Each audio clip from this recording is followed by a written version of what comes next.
अगर tax year 2025 की आप टैक्स रिटर्न फाइल कर रहे हैं और आपके पास जो इनकम है एक से ज्यादा सोर्स है, मतलब आप मल्टीपल सोर्स से इनकम कमा रहे हैं, पैसे ले रहे हैं, आप सैलरी भी ले रहे हैं, रेंट की इनकम भी आ रही है, बैंक से प्रॉफिट भी आ रहा है, कुछ प्रॉपर्टी आपने बेची है वहां से प्रॉफिट भी आया है और किसी जगह पे आपने स्टॉक में भी इन्वेस्टमेंट की हुई है। इन तमाम चीजों को टैक्स रिटर्न में जब रिपोर्ट करते हैं तो आपके मुताबिक जो टैक्स है वो ज्यादा कैलकुलेट होता है। ये क्यों ज्यादा कैलकुलेट हो रहा है, इसके पीछे क्या लॉजिक है, क्या कोई तरीका है जिससे हम टैक्स को सेव कर सकें?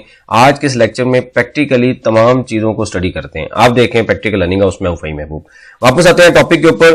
तो ये मैंने एक एक्सेल की फाइल बनाई हुई है जो कि बाद में हम डिस्कस करते हैं, बड़ी डिटेल से बनाई गई है।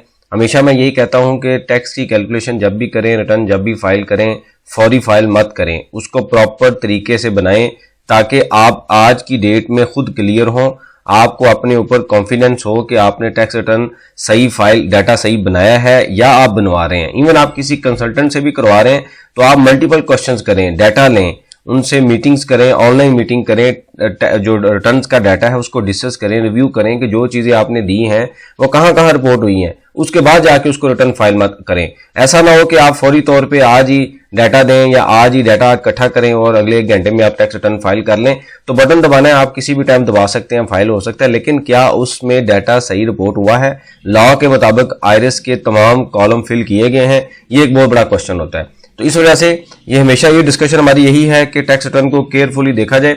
आज का जो लेक्चर है उसमें हम देखेंगे एक टैक्स पेयर है जो सैलरी से भी इनकम ले रहे हैं, यानी कि उनकी सैलरी भी आ रही है और उसके बाद उन्होंने उनकी कुछ प्रॉपर्टी है जो कि उन्होंने रेंट पे दी हुई है, वहां से भी इनकम आ रही है, फिर उन्होंने कुछ पैसे बैंक में इन्वेस्ट किए हुए हैं, वहां से प्रॉफिट भी ले रहे हैं, और कुछ उन्होंने प्रॉपर्टी सेल की है जिसपे उन्होंने कैपिटल गेन टैक्स भी उनको रिसीव हुआ है, और कुछ इन्वेस्टमेंट उन्होंने डिविडेंड यानी कि स्टॉक मार्केट में भी की हुई है। अब ये 5 तरह से जो सोर्स ऑफ इनकम है एक टैक्स पेयर है उसका जनरेट हो रहा है। तो अब हमारे जहन में क्वेश्चन आएगा कि भाई अगर मैं सैलरी के ऊपर टैक्स दे चुका हूं, रेंट के ऊपर भी टैक्स दे चुका हूं, प्रॉफिट के ऊपर भी दे चुका हूं, गेन के ऊपर भी मैं टैक्स सेल करते हुए प्रॉपर्टी दे चुका हूं, डिविडेंड के ऊपर भी दे चुका हूं, लेकिन जब मैं टैक्स रिटर्न फाइल करने जाता हूं तो मेरी इनकम तो बढ़ जाती है, साथ मेरा टैक्स भी बढ़ जाता है। होता क्या है, आमतौर पर हमारे जहन में एक क्वेश्चन बैठा हुआ है कि जब आप सैलरी लेते हैं, जो एम्प्लॉयर है आपका वो जो टैक्स बनता है वो डिडक्ट कर लेता है। मतलब आपकी फॉर एग्जांपल 1 लाख रुपया सैलरी है और उसमें से 2,000 रुपया टैक्स बनता है, तो वो आपको 98,000 जो टैक्स बाकी अमाउंट है वो दे देता है। ये जो अमाउंट है वो एफबीआर को जमा करवा दी जाती है और बाद में आपको इसका चालान मिल जाता है। इसी तरीके से अगर आपने कोई प्रॉपर्टी रेंट पे दी हुई है तो जो लैंडलॉर्ड है और जो जिसने प्रॉपर्टी आपकी रेंट पे ली हुई है, जब आपको वो पेमेंट करेगा, फॉर एग्जाम्पल आपका 1 लाख रुपया रेंट है और वो 5,000 रुपया आपका टैक्स डिडक्ट करेगा और 95,000 आपको रिमेनिंग पे कर देगा। अब आपके जहन में ये क्वेश्चन होता है कि जब मुझे रेंट मिला, जब मुझे सैलरी मिली, टैक्स तो कट गया। अब जब टैक्स रिटर्न में जाके हम रिपोर्ट करते हैं टोटल इनकम, मतलब 12 लाख ये रेंट की इनकम है और 12 लाख की सैलरी की है, तो टैक्स रिटर्न में जाके हम रिपोर्ट करते हैं 24 लाख। तो आईआरएस जो एफबीआर का सिस्टम है वो क्या करता है, वो टैक्स कैलकुलेट करता है XYZ अमाउंट, जो कि इस अमाउंट से ज्यादा होती है जो अमाउंट आपने यहां पे डिडक्ट करवाई होती है। फिर आपके जहन में क्वेश्चन आता है कि ये क्या मसला है, आईआरएस क्या गलत कैलकुलेट कर रहा है? मैंने तो ऑलरेडी रेंट पे भी टैक्स दिया हुआ है, सैलरी पे भी टैक्स दिया हुआ है, तो आईआरएस ऐसे क्यों कैलकुलेट कर रहा है? इसके पीछे लॉजिक ये है कि एफबीआर ने पीछे फार्मूला लगाया हुआ है कि आप जितने भी सोर्स से इनकम ले रहे हैं, एट सोर्स आपका टैक्स विदहेल्ड होगा। ये इसको हम बोलते हैं विदहोल्डिंग टैक्स, मतलब कोई भी ट्रांजैक्शन है उसके ऊपर आपका टैक्स विदहेल्ड हो रहा है। लेकिन जब हम 30/6/2025 पे जाके रिटर्न फाइल करेंगे और अपनी इनकम रिपोर्ट करेंगे 24 लाख, जिसमें हम ये कहते हैं 1.2 मिलियन सैलरी की है, 1.2 मिलियन रेंट की है, तो टोटल अमाउंट बन जाएगी 24 लाख। जब ये इनकम वहां पे रिपोर्ट करेंगे तो सिस्टम क्या करेगा, इसको कैलकुलेट कर लेगा कि आपकी टोटल इनकम ये है और उसके ऊपर ये टैक्स बनता है। ये इसको हम बोलते हैं चार्जेबिलिटी।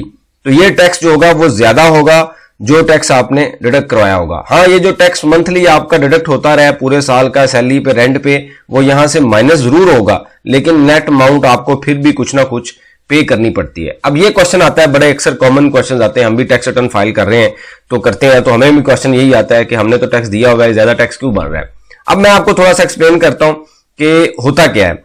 होता यह है कि आपको ये थोड़ा सा मैं डिटेल में इस वजह से बता रहा हूं ताकि आपको कॉन्सेप्ट क्लियर हो, फिर मैं आपको लेके चलूंगा कैलकुलेशन कैसे होती है। क्योंकि कोई भी काम करने के लिए सबसे जरूरी है कि उसका लॉजिक समझा जाए। अगर लॉजिक नहीं समझ आएगी इधर उधर हम टकरे मारते रहते हैं, हमें समझ नहीं आती चीजों की। अब आता है सैलरी। जो सैलरी और रेंट है इसको सिस्टम कर देगा कंबाइन, आपकी इनकम बना देगा टोटल। अगर तो आपकी टोटल जो सैलरी है, टोटल इनकम है 125 या 120 आप लगा लें, ठीक है। हम ये कहते हैं कि जी आपकी जो सैलरी है वो 1 लाख है मंथली, ठीक है, और 20,000 रुपये आपका रेंट है, तो टोटल अमाउंट हो जाएगी 120। अगर तो अब इसके ऊपर आपका सैलरी का टैक्स विदाइल्ड हुआ है, एम्प्लॉय ने काटा हुआ है 149 सेक्शन के मुताबिक, और इसके जो ये रेंट है इसके ऊपर 155 के मुताबिक जो टैक्स है वो विदाइल्ड हुआ है। अब टोटल अमाउंट बनती है 120। अगर तो आपकी जो रेंट की अमाउंट है वो रेंट की अमाउंट टोटल इनकम का 25% से कम है, तो फिर तो आपको जो टोटल इनकम 1,20,000 है इसके ऊपर जो स्लैब रेट लगेंगे या टैक्स चार्ज होगा वो कौन सा चार्ज होगा? सैलरी वाला। अगर ये फॉर एग्जांपल इसको अगर आप देखें तो 20,000 टोटल, 20,000 रेंट की इनकम है, 1,20,000 टोटल है, तो 20,000 को तकसीम करेंगे 120 पे तो ये फिगर आएगी 25% से कम है।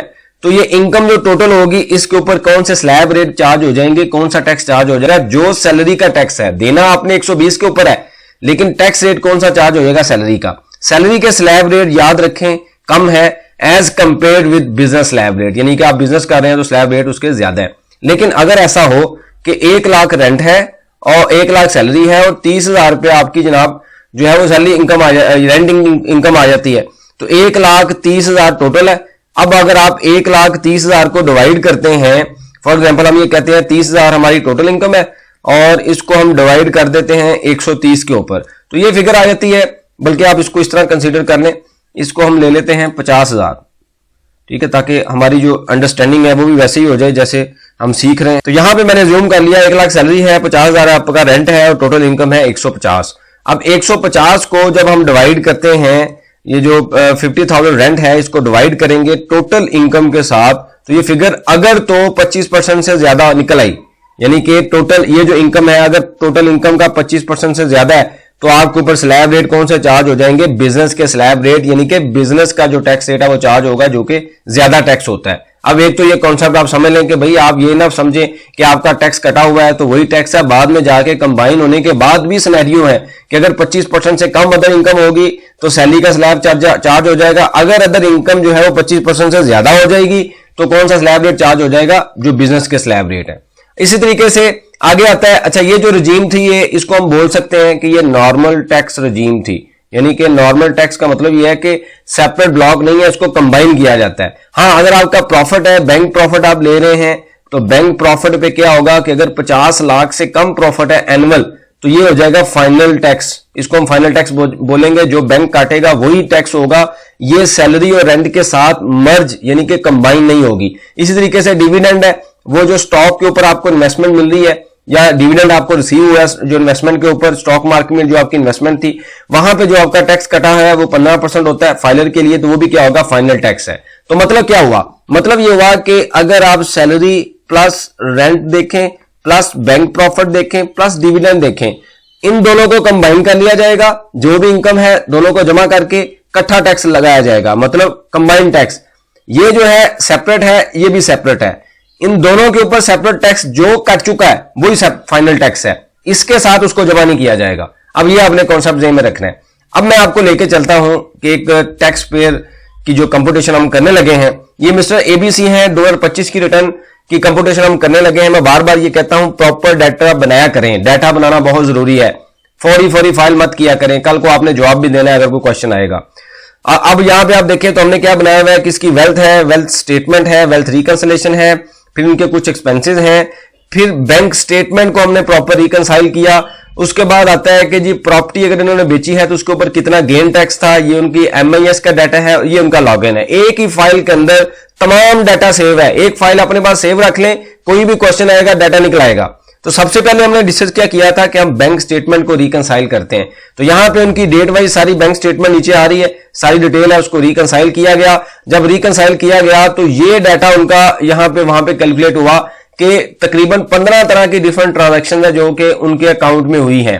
कुछ उनका टैक्स कट गया है, प्रॉफिट रिसीव हुआ है, कैश उन्होंने विड्रॉ करवाया है, घरेलू खर्चे हैं, कुछ उन्होंने रेंट रिसीव किया है। इसी तरीके से इसके अलावा कुछ और चीजें अगर हम देखें, सैलरी रिसीव की है, कुछ रेमिडेंस है, कुछ ट्रांजैक्शन रिवर्स हो चुकी हैं, और इसी तरीके से हम ये कह सकते हैं कुछ उन्होंने फ्लैट जो है वो परचेज किया है, फ्लैट की पेमेंट की है और बाई से कुछ पैसे रिसीव किए हैं। अब ये उनका बैंक स्टेटमेंट है। आपको पता है कि जब भी कभी ऑडिट होता है तो बैंक स्टेटमेंट को चैलेंज किया जाता है। हमेशा मैं कहता हूं कि बैंक को हर ट्रांजैक्शन के आगे ये फ्लैग या टैग लगाएं, उसको बनाएं, उस पर काम करें, ताकि कल कोई क्वेश्चन हो तो आप बता सकें ये तो पैसे मैंने वहां से रिसीव किए थे या उधर से मैंने लेने हैं।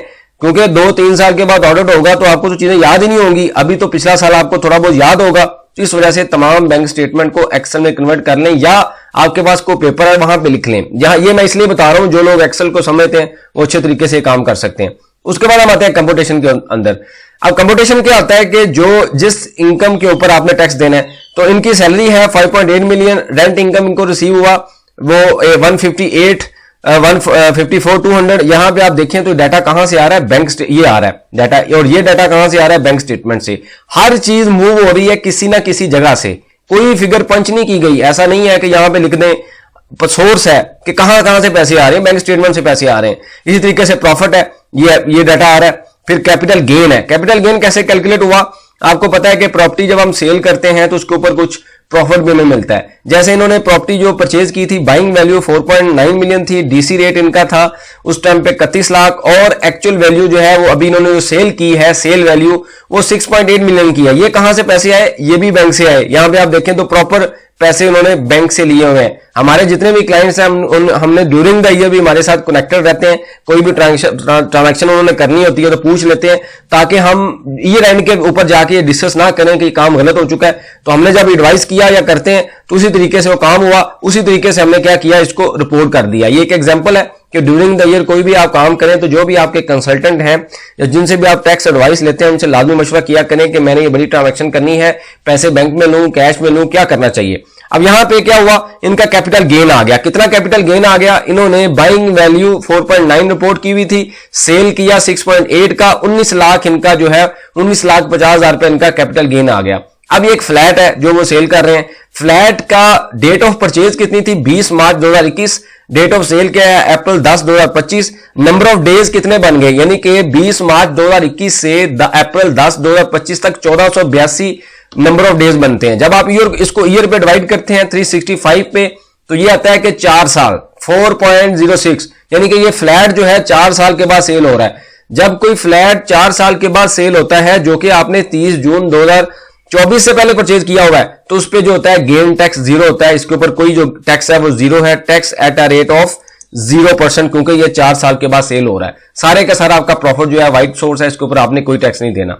तो ये अमाउंट वो वाली आ गई। इसके अलावा कुछ उन्होंने डिविडेंड रिसीव हुआ है, थोड़ी सी अमाउंट है वो इनको रिसीव हुई। अब इस 8.1 मिलियन की इनकम के ऊपर टैक्स बनता है 13,77,000। सैलरी और रेंट के ऊपर टैक्स कितना बन गया, 13,55। यहां पे आप देखिएगा कि अगर आप सिर्फ सैलरी रिपोर्ट करेंगे, रेंट रिपोर्ट नहीं करेंगे, 1,54,000, तो सैलरी के ऊपर टैक्स बनता है 13,12,000। लेकिन जैसे ही आपने 1,54,000 जो रिपोर्ट किया, रेंट है, ये कितने परसेंट बनता है, अगर आप यहां पे इन दोनों को जमा कर लें, ये टोटल सैलरी इनकी इनकम बनती है 6 मिलियन। उसके बाद आप 1,54,000 को डिवाइड कर लें 6 के ऊपर, तो ये जो अमाउंट आएगी परसेंटेज में, ये हम कह सकते हैं कि यहां पे अगर हम लेके आए तो ये बनती है 3%। जैसे तो इसका मतलब क्या हुआ, कौन से 25% से कम है तो कौन से स्लैब रेट चार्ज हो जाएंगे। इस 1,54,000 के ऊपर भी टैक्स आपने किसके मुताबिक देना है, जो कि सैलरी का टैक्स होगा।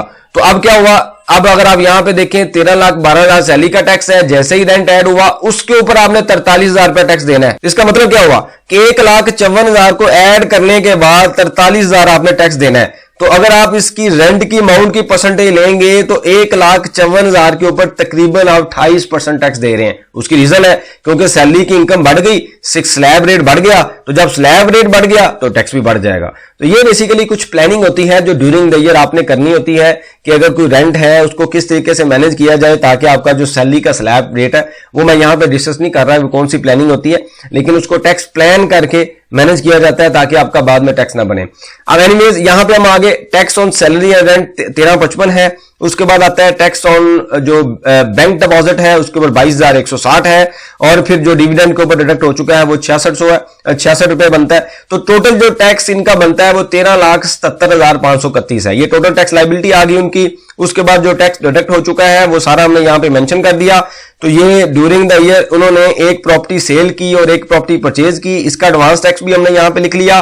तो टैक्स बनता है 1377, दिया हुआ है 1562, तो 1,85,000 रुपए इनका क्या निकलाया, रिफंडेबल टैक्स निकलाया। अब आप यही डाटा हम क्या करेंगे, टैक्स रिटर्न में जाएंगे, वहां पे जाके रिपोर्ट कर देंगे। सबसे पहले हम सैलरी के एड में जाएंगे, यहां पे आके हमने 5.8 मिलियन जो सैलरी है वो यहां पे रिपोर्ट कर दी। उसके बाद हम आएंगे, ये जो प्रॉपर्टी का सेक्शन है, यहां पे आने के बाद 1,54,000 रुपए हमने जो लिखा, तो उसने कहा कि टैक्सीबल है 1,23,360। आपको पता है कि जो रेंट होता है, रेंट के केस में जो 80% अमाउंट है वो टैक्सीबल होती है, 20% हमें डिडक्शन मिल जाती है। कुछ केसेस में 24% तक की डिडक्शन होती है। जो सिर्फ रेंटल इनकम का पोर्शन है, लेक्चर है, अगर आप उसको देख लेंगे तो वहां पे मैंने बड़ी डिटेल में एक्सप्लेन किया हुआ है कि प्रॉपर्टी के ऊपर आपने टैक्स कैसे सेव करना है। क्योंकि मैं सारी चीजें यहां पे कंबाइन कर लूंगा, बहुत लंबा लेक्चर हो जाएगा, लेकिन मैं बार बार कहता हूं इस टाइम को इन्वेस्ट करें, लेक्चर को लाजमी कंप्लीट देखा करें।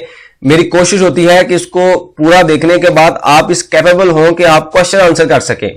खुद फाइल कर रहे हैं तो अपने आप से क्वेश्चन करें, किसी से फाइल करवा रहे हैं तो उनसे क्वेश्चन करें, क्योंकि आपका डाटा है। अगर आप क्वेश्चन नहीं करेंगे, सही तरीके से नहीं बताएंगे, समझेंगे नहीं, तो जो रिटर्न है वो सही भी फाइल हो सकती है, गलत भी फाइल हो सकती है। तो ये आज की डेट में इसको कंफर्म करना बड़ा जरूरी होता है। अब अगर आप देखें तो ये रेंट की अमाउंट आ गई। अब मैं आता हूं जो अदर सोर्स है, अदर सोर्स में आके हमने लिखा कि प्रॉफिट ऑन डेट है, वो अमाउंट आ गई 1,47,000 है। अदर रिसीप्ट हम ले लेते हैं कि अदर रिसीप्ट में हमने डिविडेंड भी जमा कर लिया, यानी कि 147,736, और इसमें डिविडेंड जमा किया तो ये अमाउंट आ गई 1,48,622 रुपए। फिर हम ये चूंकि इनकम फाइनल टैक्स है तो हम फाइनल टैक्स के पोर्शन में भी चले गए, वहां पे जाके 15% जो डिविडेंड की अमाउंट है वहां पे हमने, बल्कि इसको हम 15 के आगे लिखेंगे, यहां पे हमने अमाउंट लिख दी। और उसके बाद क्या होता है कि यहाँ पे जो टैक्स है वो कैलकुलेट कर लेता है, किसका जो टोटल टैक्स है वो ये बनता है 133। हम ये कहते हैं कि 133 ही तकरीबन डिडक्ट हो चुका है। तो ये अमाउंट जो है वो आप यहाँ पे हमने मेंशन कर दी। और उसके बाद हम नीचे आते हैं तो यहाँ पे आके हम जो है वो बल्कि इसको हम थोड़ा सा मेंड कर लें, ये हमने यहाँ पे लिख दिया 15% जो डिविडेंड था। उसके बाद क्या आता है कि 15% जो प्रॉफिट है, अमाउंट नॉट एक्सीडिंग 5 मिलियन के, प्रॉफिट की अमाउंट जो है वो 5 मिलियन से ज्यादा नहीं है साल की, तो यहाँ पे 15% टैक्स बनता है, वो भी आ गया। ये लिखने के बाद फिर आता है कैपिटल गेन, यहाँ पे 19,50,000 हमने लिखा। तो जैसे ही मैंने यहाँ पे सिलेक्ट किया तो मैंने उसको कहा कि भाई ये फ्लैट है, जब आप फ्लैट लिखेंगे तो टैक्स खुद ब खुद वो वहां पे कैलकुलेट नहीं करेगा, उसने 0% कर दिया। ये करने के बाद आपने जाना है कंप्यूटेशन पे। जैसे ही आप कंप्यूटेशन पे आते हैं तो जो टोटल इनकम है वो आपने मैच करनी है जो एक्सेल के अंदर आपने कैलकुलेशन की हुई है।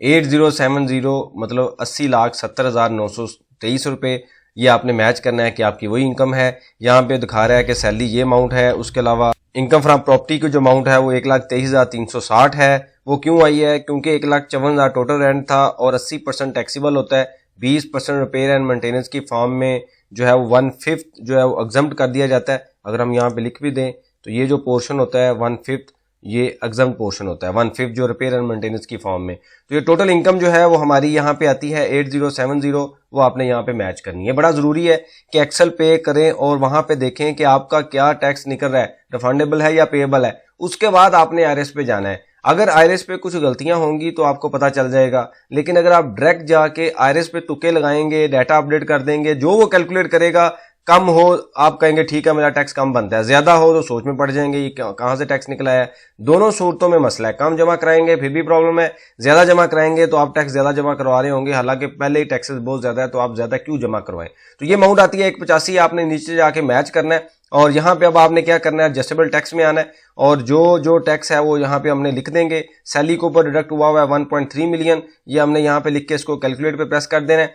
उसके बाद जो है कुछ उन्होंने प्रॉपर्टी ली थी, 236C का टैक्स था, तो ये आ रहा है tax deducted where property purchase prior to, मतलब हमने पहले परचेज की थी।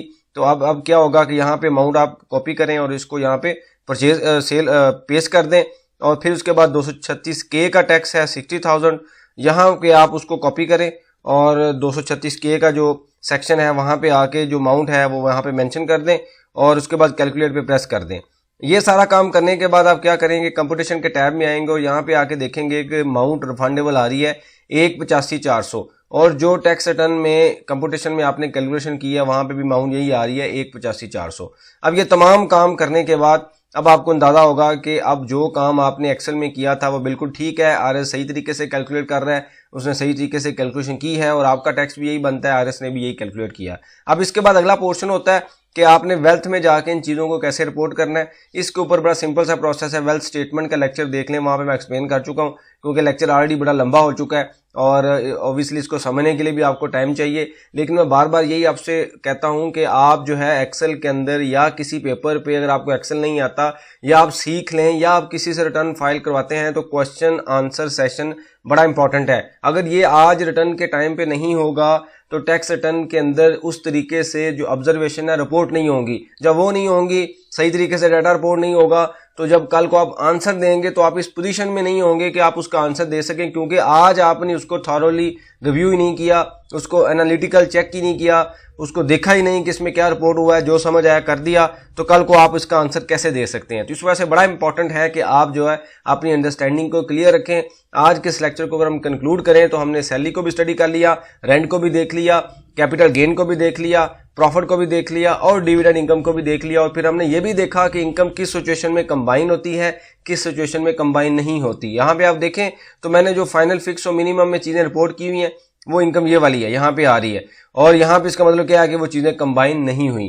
तो ये आपको चीजें कंबाइन नहीं हुई तो इसका मतलब क्या हुआ कि हमारा जो टैक्स था वो भी सेपरेट टैक्स था, फाइनल टैक्स था, वो दूसरी टोटल इनकम के साथ कंबाइन नहीं हुआ, सिर्फ सैलरी और रेंट कंबाइन हुआ। इसमें मैक्सिमम लिमिट कितनी है कि 25% से अगर ज्यादा अदर सोर्स इनकम होगी तो सैलरी के स्लैब नहीं चार्ज होंगे, बिजनेस के स्लैब चार्ज हो जाएंगे। इसी तरीके से आप अगर बिजनेस कर रहे हैं तो वहां पे क्या उसको कैसे रिपोर्टिंग करनी है, बिजनेस का लेक्चर है वो आप देख लें। मैंने कोशिश किया हुआ है कि तमाम टॉपिक के ऊपर सेपरेट लेक्चर बनाया जाए, लेकिन अभी इसके ऊपर काफी क्वेश्चंस आ रहे थे कि अगर अदर सोर्सेज भी अवेलेबल हैं तो उसकी कैसे रिपोर्टिंग की जाए। फिर भी आपकी कोई सजेशन हो, क्वेश्चन हो, मेंशन कीजिए, इसके ऊपर हम डिस्कशन करेंगे ताकि जो लर्निंग का प्रोसेस है कंटिन्यू रहे। बहुत शुक्रिया, जज़ाकल्लाह।